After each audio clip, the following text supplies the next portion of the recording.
விஜய் கடைசியா வெளியிட்ட வீடியோல, இப்படிப்பட்ட ஒரு கஷ்டத்த என்னோட லைஃப்ல நான் அனுபவிச்சதே கிடையாது. எனக்கு ரொம்ப வருத்தமா இருக்கு. நான் வருத்தம் தெரிவிச்சுக்கிறேன் அப்படின்னு சொல்லிட்டு சொல்லியிருந்தாப்ல. விஜய் தான் பொறுப்பேத்துக்கல இந்த சம்பவத்த குறிச்சு. ஏன்னா, விஜய் கூட்டுன கூட்டத்துல தான் இவ்வளவு கூட்டம் வந்திருக்கு. அவர் இந்த கூட்டத்துக்கு வரல, இந்த மீட்டிங்க நடத்தல அப்படின்னா, கண்டிப்பா இந்த உயிர் பலி ஏற்பட்டிருக்காது. இப்படி இருக்கும்போது தான் பலர் விஜய் பொறுப்பேற்றிருக்கணும் அப்படின்னு சொல்லிட்டு சொல்றாங்க. கொஞ்சம் யோசிச்சு பார்த்தோம்னா, இந்த நிகழ்ச்சி ஏற்பாடு செய்யப்பட்டது 3 மணியிலிருந்து 10 மணி வரைக்கும் சனிக்கிழமை.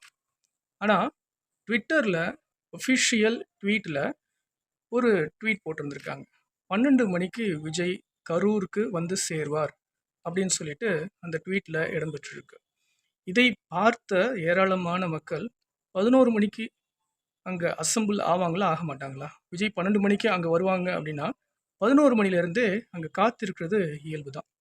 பட் விஜய் டைமிங் அந்த கரூர்ல மீட்டிங் நடத்தக்கூடிய டைமிங் பார்த்தோம்னா, 3 மணிலேருந்து 10 மணி வரைக்கும் டைம் வாங்கியிருக்காங்க ஸ்டேஷன்ல, போலீஸ் ஸ்டேஷன்ல.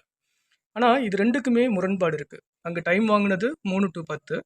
ட்விட்டர்ல ட்வீட் போட்டிருக்கிறது 12 மணி அப்படின்னு சொல்லி போட்டிருக்காங்க. அப்போ விஜய்க்கு இது கண்டிப்பா தெரிஞ்சிருக்கும்.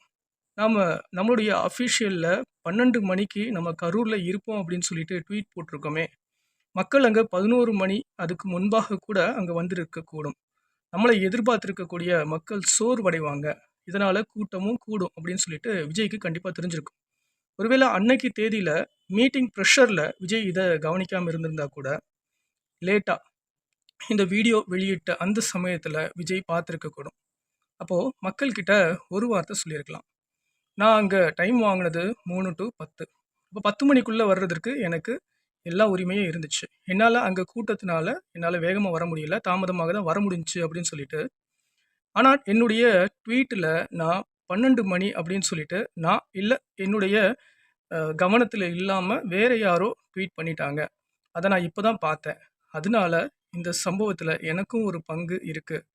அதுக்காக என்ன மன்னிச்சுடுங்க அப்படின்னு சொல்லிட்டு, விஜய் ஒரு மன்னிப்பு கேட்டிருந்திருக்கலாம். அப்படின்னு தான் நம்ம பக்கம் இப்போ புரிய வருது. என்னுடைய இந்த பதிவு உங்களுக்கு சரின்னு பட்டுச்சுன்னா, கமெண்ட் பாக்ஸ்ல மென்ஷன் பண்ணுங்க. நன்றி.